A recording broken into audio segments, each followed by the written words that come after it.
Good afternoon. It's Tuesday, the 11th of April 2017, just after 1 o'clock. Welcome to UK Column News. I'm your host, Brian Gerrish. With me in the studio, Mike Robinson. We're delighted to say that today we're joined by Mark Anderson from American Free Press. And of course, Mark also runs the Truthhound blogspot. Well, straight over to Syria, I think, Mike, as we head towards World War III. Apparently, well, no, before we go there, we'll just ask Mark for comment on Donald Trump's U-turn within a week. Mark, Trump's sudden Syria decision is turning Washington into opposite land.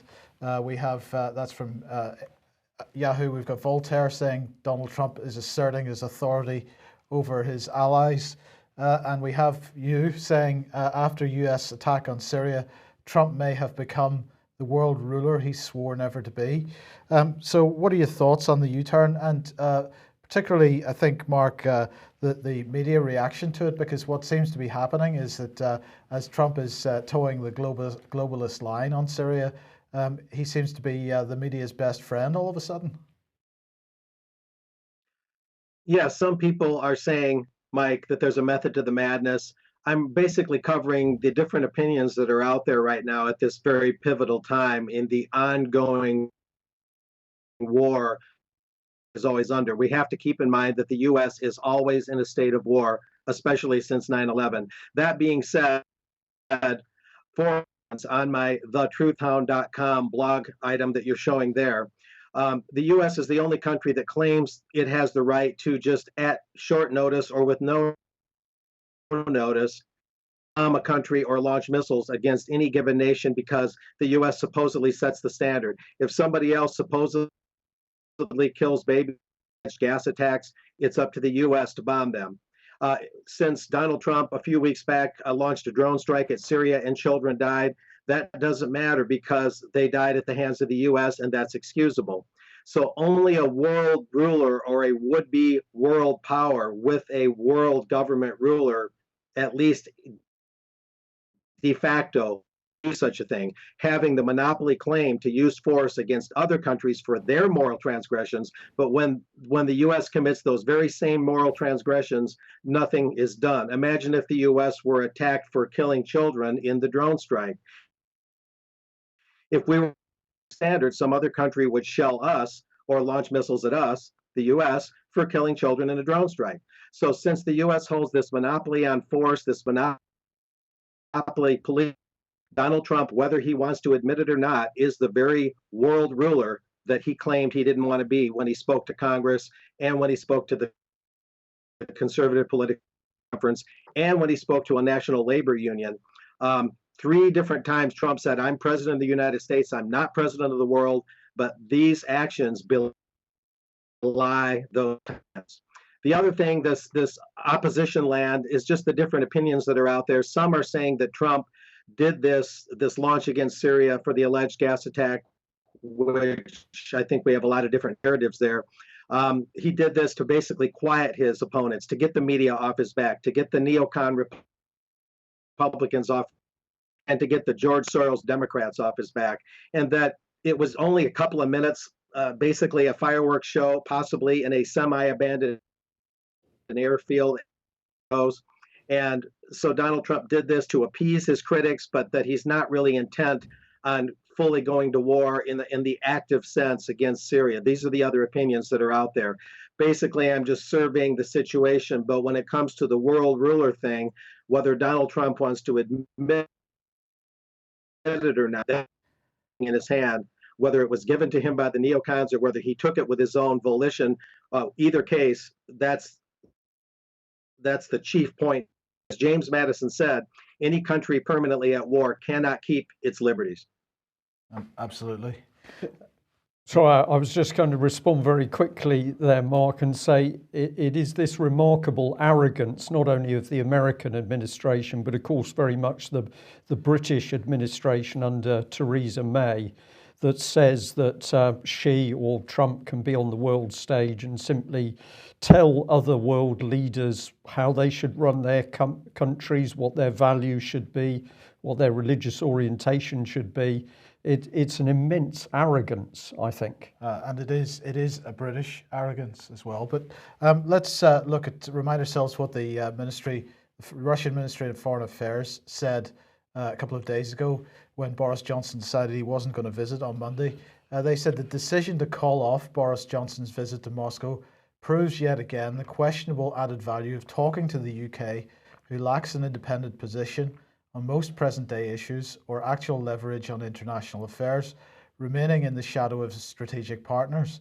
Russia does not feel that it needs dialogue with London any more than London does.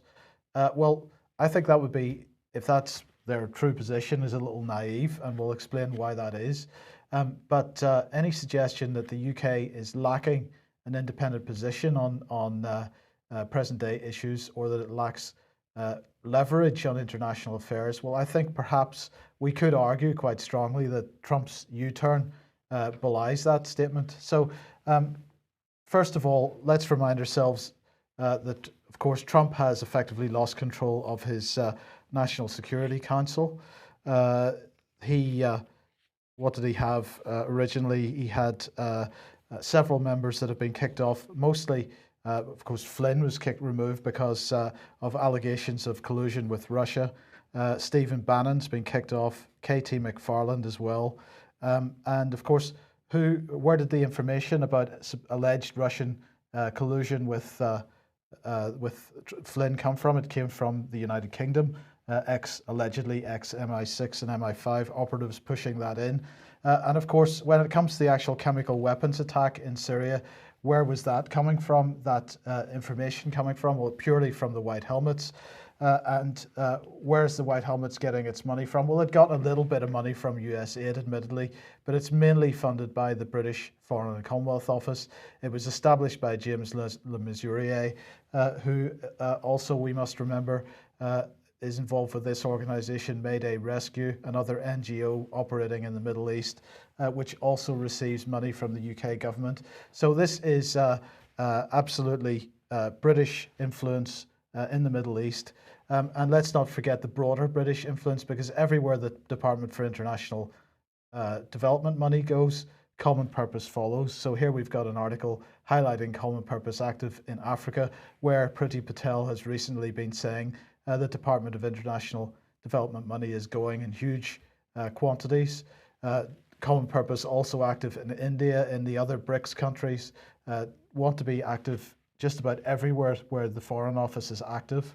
And then, of course, another hint perhaps is that Theresa May made a phone call to Donald Trump yesterday, and spokesperson for her spokesperson said that she spoke yesterday with Trump to discuss last week's chemical weapons attacks in Syria and the US response. The president thanked the prime minister for her support in the wake of last week's US military action against the Assad regime. The prime minister and the president agreed that a window of opportunity now exists in which to persuade Russia that its alliance with Assad is no longer in a strategic interest. They agreed that the US Secretary of State Tillerson's visit to Moscow this week provides an opportunity to make progress towards a solution which will deliver a lasting political settlement. They also discussed the broader Middle East, including the threat posed by Iran. And the Prime Minister and President also stressed, according to the spokesperson, the importance of the international community, including China, putting pressure on North Korea to constrain the threat that it poses. So no sooner had that telephone conversation happened than we have this going on.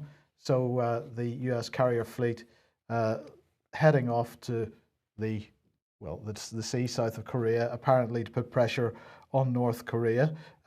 Financial Times here saying that experts are divided over the effectiveness of US tactics against Pyongyang. But the key point here is, what was the timing of this? Did this happen before, or was the order given before or after Theresa May's conversation? If we put all these things together, we've got British interference in US affairs. Forget about Russian interference in a US election. We have direct British interference in Donald Trump's choice for who he has on his National Security Council. And as soon as Britain via its ex-MI6 assets, manages to get the personnel change on the Security Council. We seem to have this change in policy with regard to Syria. Is that just a coincidence?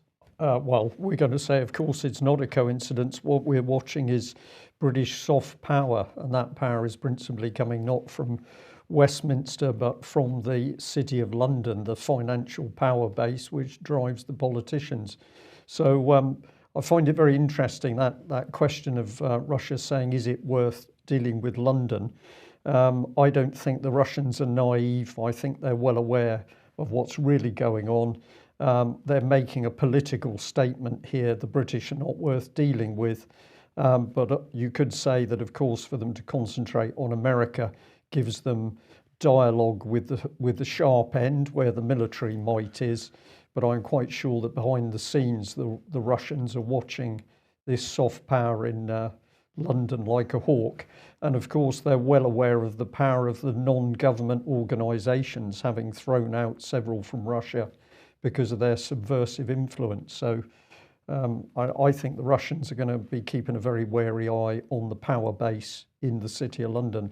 Mark, briefly, what are your thoughts on what I've just said? Well, I would note a moment ago I was indicating that U.S. aid has long been known to be a CIA front, one of the more obvious ones. I primarily that U.S. aid is a CIA front, and that's been well outed, well known, but not always remembered. I think it's very astute of you guys. I would just note that you've deciphered this British influence in the national security apparatus of the U.S. And I think this is something that needs to be explored more deeply. And it's great that you're bringing this out. It adds a very interesting twist on the constant allegations that the only manipulator out there is Russia on the geopolitical scale. So this is a very important point that needs to be brought forward, fleshed out. Okay, thank you. Right, now I just want to highlight this from Norman Tebbit. Suggest people go and read this. If the confrontation over Syria escalates any further, the only winners will be ISIS. I believe that is absolutely the intention. It is intended that ISIS will be the winners here, because everything that's happening on the global stage and even domestically in the UK is based on the idea of this bogeyman in the Middle East, which is going to come and get us if we don't do the right things. Yeah. So ISIL, as it says here, or ISIS, is going to be used as the hammer to actually break apart Syria. Once that's happened, the terrorists, the friendly and the non-friendly terrorists, will be controlled in the same way that they're controlling them in Iraq. And this is getting these specialist units in amongst those terrorist groups until you get the terrorist groups themselves at each other's throats, and then you can control them. But it's clear that the objective is regime change, breakup of the Syrian state. The next target will then be Iran. But of course, what we're really looking at is the complete restructuring of the whole of the Middle East for the benefit, it would appear, of the UK, the USA, Saudi, and we must also add Israel, I think. Absolutely. Now, we mentioned this yesterday, but the G7 Foreign Affairs Ministerial meeting is on yesterday and today. And of course, Syria has been the main focus of their discussions. Well, Rex Tillerson met today with foreign ministers from the G7 at this meeting. And he is now heading off to Moscow, allegedly with the message being delivered from the G7. They stood for their, what do they call this? A family photograph. So this is a family photograph, Brian. We can see Boris on the right-hand side there looking as if he's paying attention as usual. But the message is that Assad must step aside. Well, some people in the mainstream media suggest, with quite a soft approach to this, so they're describing it as "we hope for a Syria without Assad." Others saying that the foreign ministers have agreed that there is no peace solution for Syria with Assad still in power. So you could possibly decide for yourself which of those is more likely. Boris Johnson calling for more sanctions to be brought directly against Russia in response to the chemical weapons, the alleged chemical weapons attack. He said, "We cannot miss this moment. It is time for Putin to face the truth about the tyrant he is still propping up. He must now understand that Assad is now toxic in every sense. He's poisoning the innocent people of Syria with weapons that were banned 100 years ago, and he's poisoning the reputation of Russia. The choice is to stick like glue to the Assad regime. The choice for Russia, that is to stick like glue to the Assad regime, or to work with the rest of the world to find a political solution." And in the meantime, Jim Mattis saying that, well, this came across to me as a direct threat. Brian, the Syrian government would be ill-advised ever to use chemical weapons again. Basically, they're setting this up. We only need another false flag. Correct. Incident, and then what? Well, they can presumably trigger a massive attack on Syria, which would completely disable the country. Wouldn't actually win the war against Syria, but I think you're looking at an intent to completely decimate the country. I look at the eyes of these people, Mike, and they are utterly evil. This is to do with lies, it's fabrication, it's propaganda, and it's an attempt to get their own political agenda in place. This is utter evil at work. Somebody in the chat box has suggested that Boris is a dangerous clown, and of course that's how he presents himself, as the clown, the buffoon, the person that you can laugh at. But I don't think he is that at all. I don't think he's that, and also there have been certain allegations made that actually he's a particularly unpleasant individual that you would not want to cross. I think, as you say, Mike, he's actually an extremely clever but dangerous man who hides behind this veneer of scruffiness and the buffoon. Now, Mark, this CNN report has been doing the rounds, a video clip from this, and the presenter interviewing Representative Thomas Massey, who voted against intervention in Syria in 2014, so says the caption. And what was somewhat amusing about this video clip is the reaction of the CNN presenter. You've got to ask the question, what happened to balanced presentation and balanced reporting, Mark?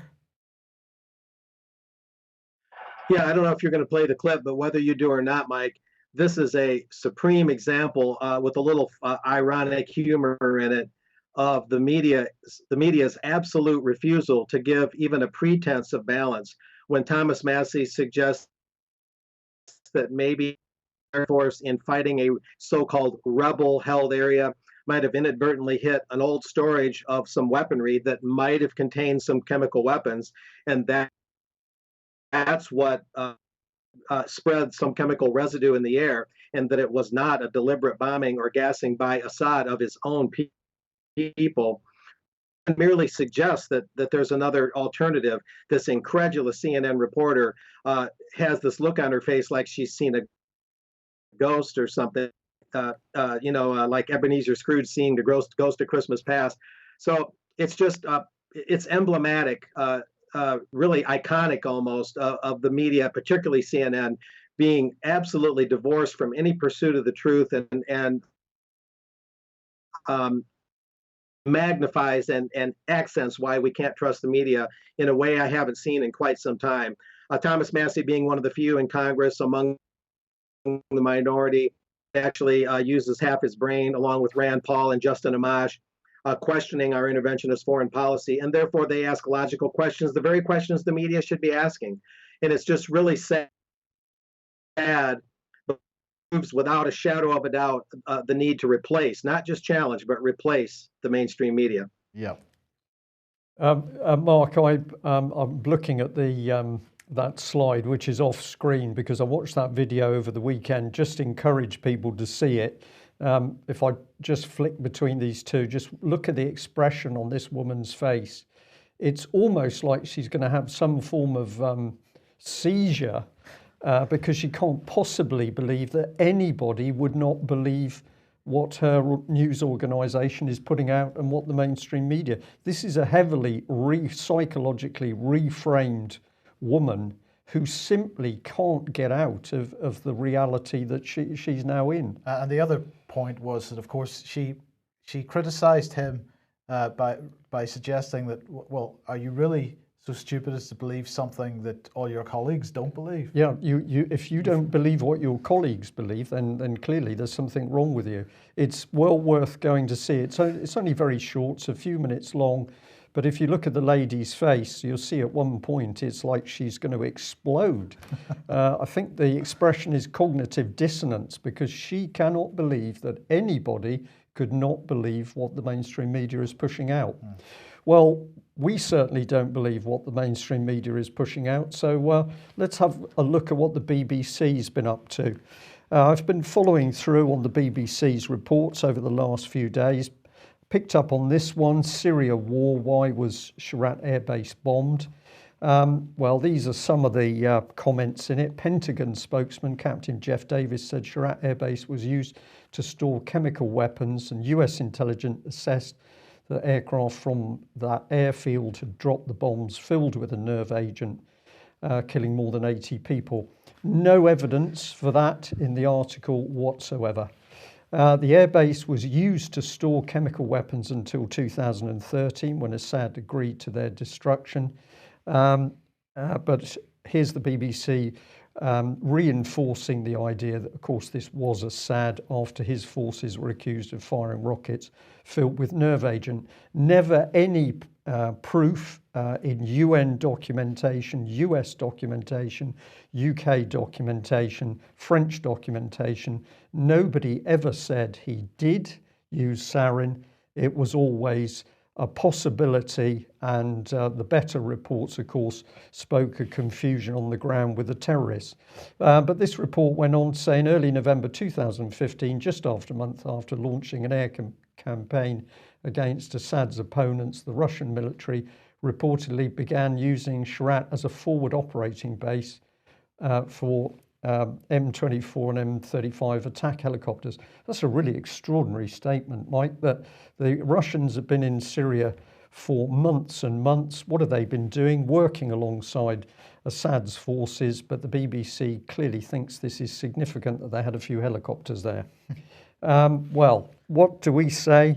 If you look at this article, there's no investigation or analysis into the chemical attack, who did use those chemicals. The BBC simply twists the story. Assad is guilty. And they also mentioned this man. So we've got McMaster, US National Security Advisor. He says Trump is seeking a political solution for a regime change in Syria. Now, we're not saying we are the ones who are going to affect that change. Russia should ask themselves, why are we, the Russians, supporting this murderous regime that is committing mass murder of its own population? The US goals of both destroying ISIS and ousting Assad were simultaneous. So very mixed wording. I've taken some of that wording and joined it together. But if you look at what the man says, 1 minute they're talking about smashing Syria and Assad to pieces. The next minute, no, we're not going to do it. We've got to ask the Russians what they're going to do. Right, but this is exactly the policy of Boris Johnson, because he's saying that, don't worry about Assad. It's the Russians that have got to make a decision about whose side they're going to be on now. So this is about keeping the pressure on the Russians to make a decision about whose side they're going to be on. Whose side they're going to be on. Well, let's follow him through. He said this: measures had also been put in place to avoid hitting what were believed to be stores. There's the word, believed to be stores of sarin at Sharat, so that it would not be ignited and cause a hazard to civilians or anyone else. So they reckon that they knew exactly where the sarin was, so that when they targeted 59 cruise missiles, none of those cruise missiles was going to hit the sarin. That's a pretty confident statement, Mike, isn't it? Except the US has provided no evidence whatsoever that there is or was sarin at the air base, let alone whether it was used on the ground. Of course, if they knew very well that there wasn't any, then they could have complete confidence they weren't going to hazard any civilians. Indeed. So I'll give this one and then we'll come back to Mark. Obviously, the regime will maintain the certain capacity to commit mass murder with chemical weapons, we think, beyond this particular airfield. but it was aimed at this particular airfield for a reason, because we could trace the murderous attack back to that facility. So I've read what this man has said several times, and I have to say, I think he is full of, I better say nonsense, but I can think of a much better word. And I think he's in such a difficult position because everything he's saying is an utter lie. There's no facts, there's no proper analysis. Mark, are we being unkind to this rather sinister looking man? Afraid not, guys. Donald Trump and his administration have a very act.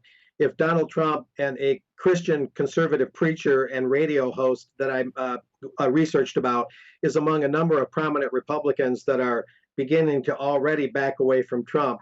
If Donald Trump doesn't carry through on his domestic agenda, and while at the same time he has people like McMaster saying things like this and this whole about face in Syria and all this ambiguity, is Trump just trying to get his opponents off his back? And this was just a symbolic launch against Syria, or is he really exercising his newfound world ruler position? Whatever the case, Donald Trump's foreign policy is going to ruin what he has brought forth, his populist message. Number one, if he doesn't get his domestic agenda done, a stronger border, rebuild the infrastructure, better economy, things like that. If Trump begins to erode in that domestic agenda because of all the demands of this newfound aggression on the geopolitical stage, Trump's glory and everything he earned in the election is going to go up in smoke a lot faster than an old weapons depot dump. Yeah. Okay. Trump and his loose cannons like McMaster are just really ruining it for him. Okay, Mark, thank you very much for that. Well, we're going to continue through this, and the trail is going to bring us very nicely back to America, and we can give you comment again. Let's go back into this BBC article, because this particular paragraph caught my eye. Satellite imagery obtained by Stratfor in December basically showed construction work to improve the airbase. The company's analysts said the work and the presence of newly deployed helicopters, here's those helicopters again, suggested the base was gaining importance for the Syrian government and Russia as they sought to counter jihadist militants. So the BBC points us to this very interesting little company, because this company got the satellite imagery that showed remarkably that the Russians have been working to improve the airbase and were operating helicopters. This is astonishing analysis. Well, where did it come from? Well, it came from this organisation, Stratfor. Let's bring them up on screen. And we'll tell you a bit more about them. But basically, they're geopolitical analysts. This young lady caught my eye, Riva Goujon. It sounds like something you have in a restaurant with a coffee, Mike. Yeah. So I thought I'll stick with her. And, well, she's an interesting young lady. This is LinkedIn.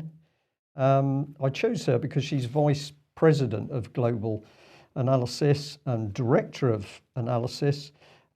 She's gone there straight from university, it appears. So if we have a look at her background, Georgetown University, and then security studies at the Foreign Service School, Washington. I'm sure Mark will be able to tell us about that. And then suddenly she's working in this global analysis company. Now, admittedly, there's some sort of heavyweights behind her. There's people who are ex-American military and ex-American intelligence. But we've got this young girl fronting it. Is she there for a particular reason? I don't know. Well, what do they say about themselves? If you read the blurb, they say that basically they're there to look at geopolitical happenings and to advise big companies, individuals and governments around the world. So they claim to be very influential. And if you have a look at what they pump out, my goodness, they're hammering the Russians. They're hammering anything to do with Syria. Here's the usual lie. This is not the first time since 2013 that Syria used chemical weapons. So the blame is absolutely rammed onto Assad and the Syrians. No evidence. The US now believes Russia had advanced knowledge of the chemical weapons attack. Where's the evidence? Absolutely none.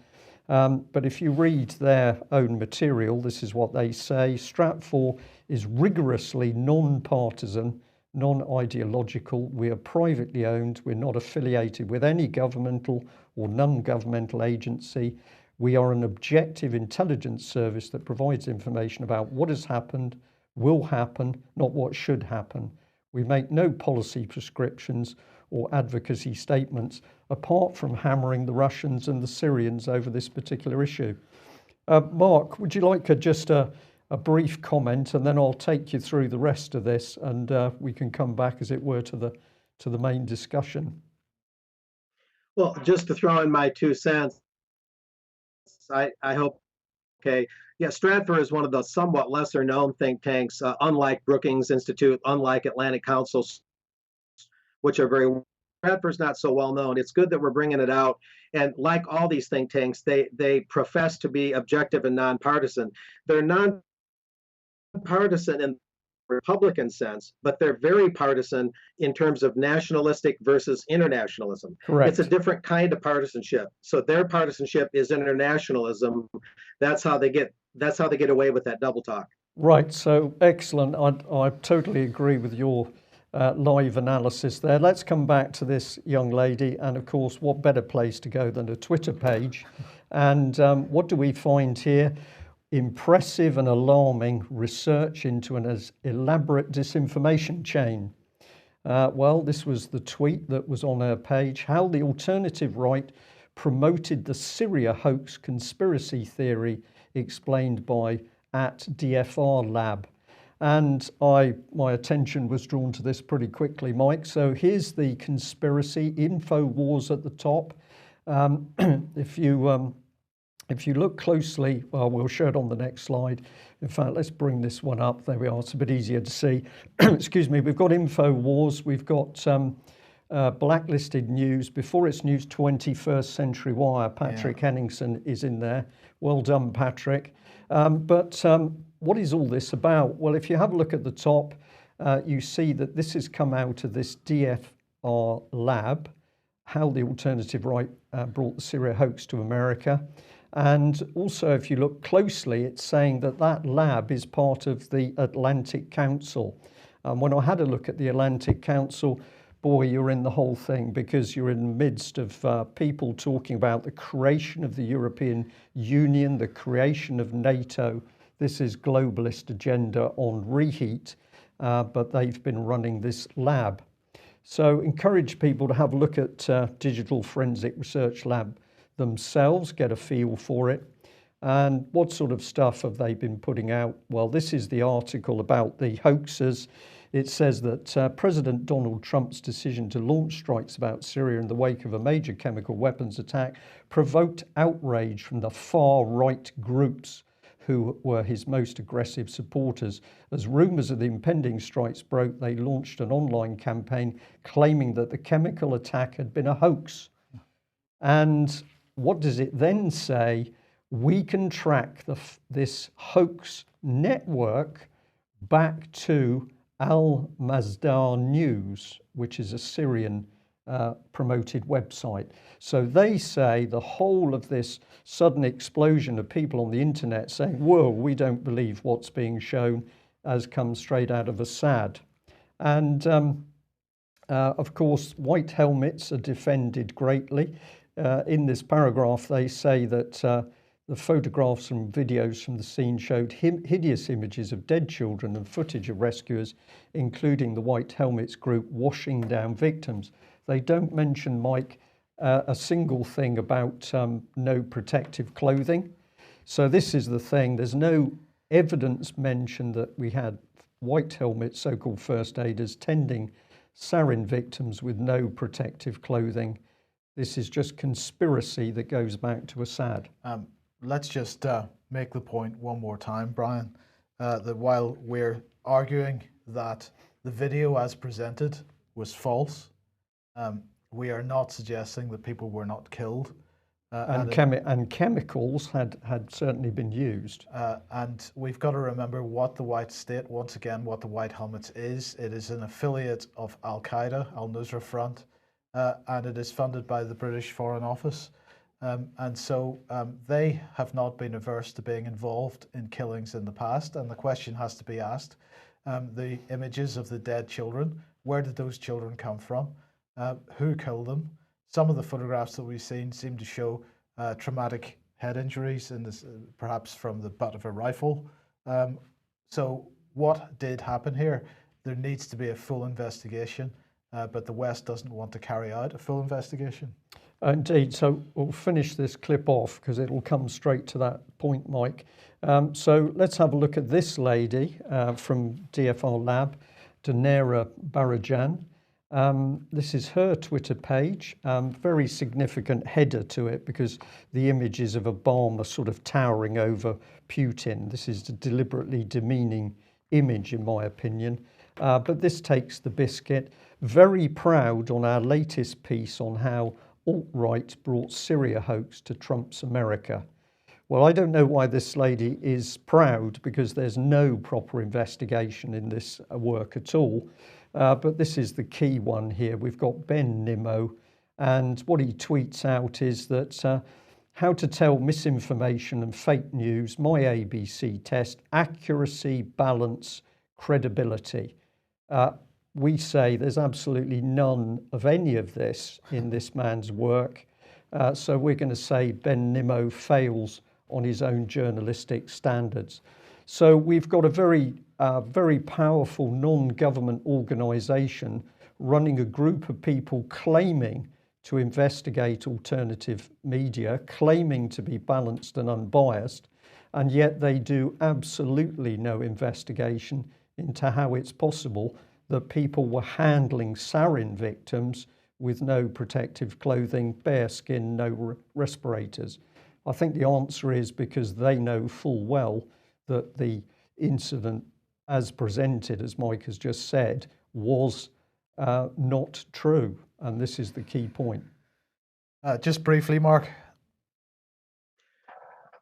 Clearly, the establishment is nervous and they're investigating the investigators. They don't want to go into actual balance. If there was actual balance, the CNN lady talking to Congressman Massey, the item we showed earlier, to at least consider his point of view. They're really getting desperate looking at Patrick Henningsen's 21st Century Wire, looking at people that we're very familiar with. This clearly shows that they're afraid of losing the narrative. If I had to make one point, it would be that. Okay, thank you. Okay, let's move on to defense stuff then. And Brian, this is brilliant news. The rising defence budget, 2017, £36 billion, 2018, £37 billion, 2019, £38 billion, 2020, £39 billion. This is brilliant. This is going to make a huge difference. Well, I think not, Mike, because the budget keeps going up, but the size of our armed forces keeps going down. It's quite remarkable. So where is all this money going then? Well, we know that some of it has gone to a fraudulent company in South Korea to pay for tankers that, of course, denied jobs to Britain. But we did give the Cornish people 300 jobs. We'll be doing much more on that in the coming days. But where is this money going, Mike? Nobody knows. What we can certainly say is we're not getting value for money. But the aim, we are sure, is to cut Britain's military because this eases the creation of an EU unified military force. And if we want more evidence of this, Fallon is boasting that defence spending is up. Here come the cuts to the Royal Marines. And what this is, of course, the British Army regiment system was destroyed to break up the morale and fabric of the British Army. That was a very significant thing. Now they're going for the Royal Marines. So we're told Russia is an immense threat. And what are we doing? We're destroying capability in the Royal Marines. We're selling off ships or giving them away at ridiculous prices, or they're being scrapped. We know the British submarine fleet is in deep trouble with maintenance and operational effectiveness. That is absolutely true. We've got no aircraft carriers. We've got no F-35s.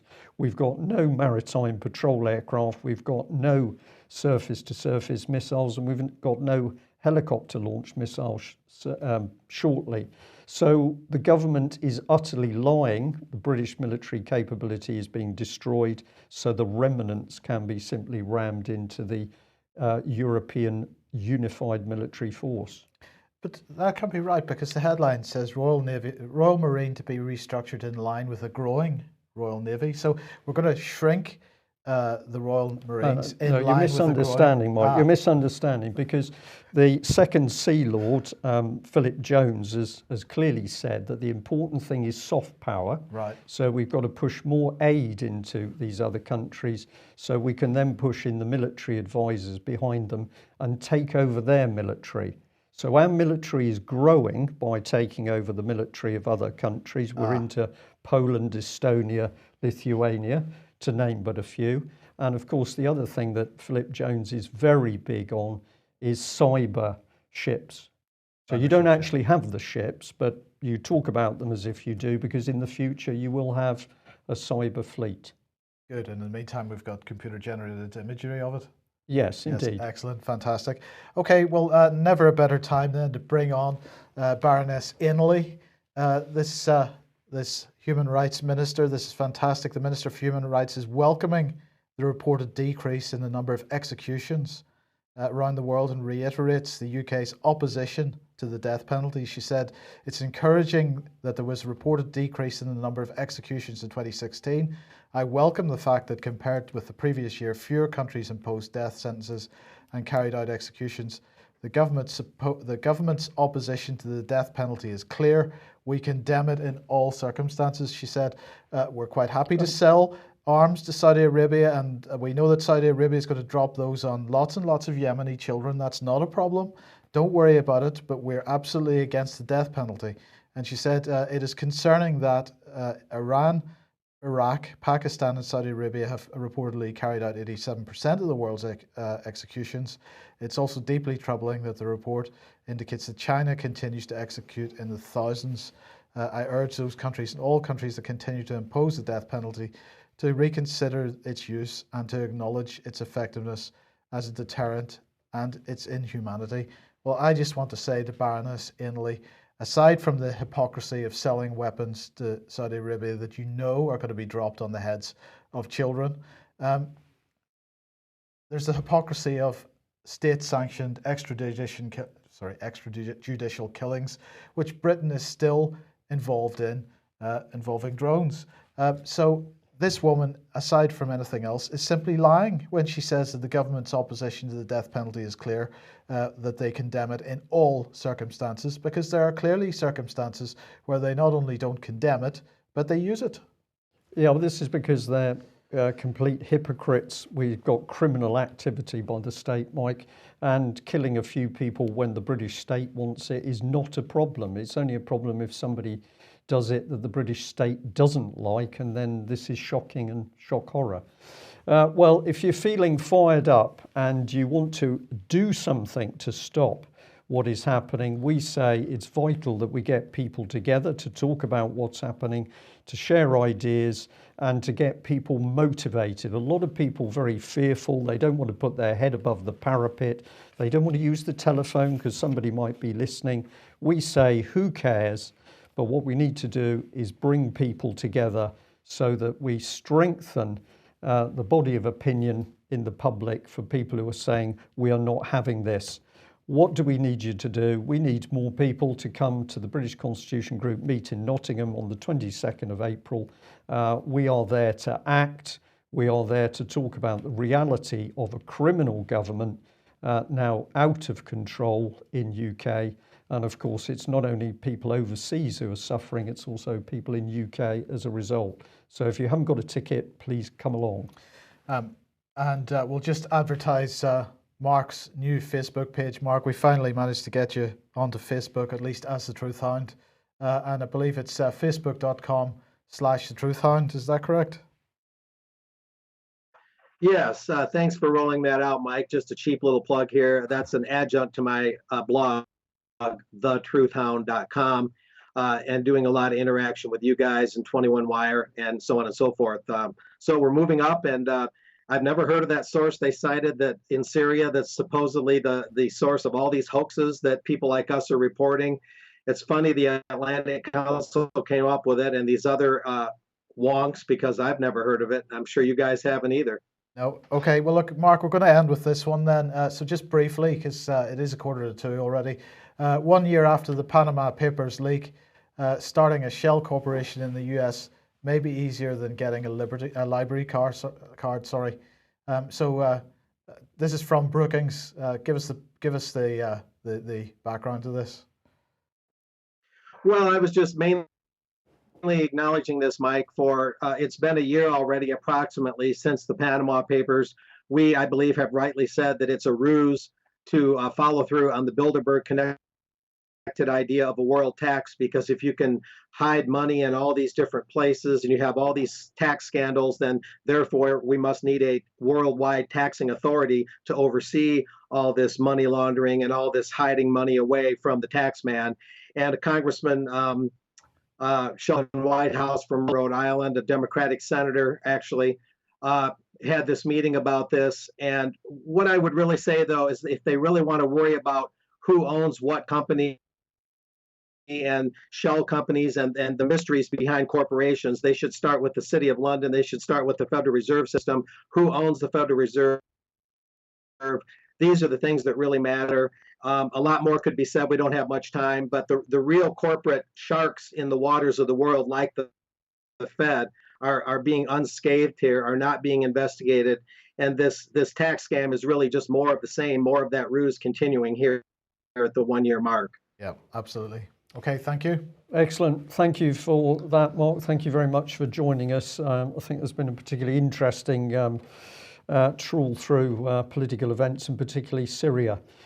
Say to our audience, thank you very much for joining us. If you're not a subscriber to UK Column, please consider subscribing. We do need your financial support to keep going, and indeed we want to expand, and we can only do that without your help and financial support. If you're wondering at the end of the news what you can do, the minimum you can do is tweet out or email out links to UK Column News so that as many other people as possible can share it. And if you are really feeling fired up, get those letters into your MPs, challenging them on any of the topics that we've raised. Do not let them get away with it. Letters, phone calls, emails that are measured, balanced, reasonable, but holding these people to account do make a difference. Thanks for joining us. Bye-bye. Bye-bye.